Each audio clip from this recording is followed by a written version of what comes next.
ప్రభు అయిన యేసు అనబడినటువంటి జీవాన్ని కలిగి ఉన్న మనం వెలుగుతూ ఉండాలి, ప్రకాశిస్తూ ఉండాలి. హల్లెలూయా! ప్రకాశిస్తూ ఉండాలి, వెలుగుతూ ఉండాలి.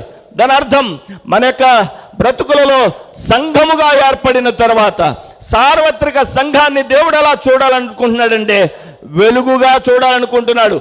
చీకటిని ఛేదించుకుని బయటకు వచ్చినటువంటి వెలుగుగా చూడాలని సంఘాన్ని ఆశపడుతూ ఉన్నాడు. దేవునికి స్తోత్రం కలుగునుగాక.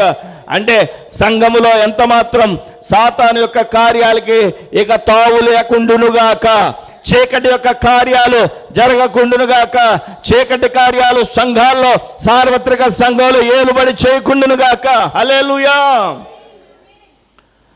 వెలుగుమయంగా ఉండడానికి ప్రభు మనల్ని పిలిచాడు, వెలుగుగా ఉండడానికి ప్రభు మనల్ని పిలిచాడు. అందుకనే సంధ్యారాగము చూపట్టుచు అని చెప్పి మనం చదువుకున్నాం. మనం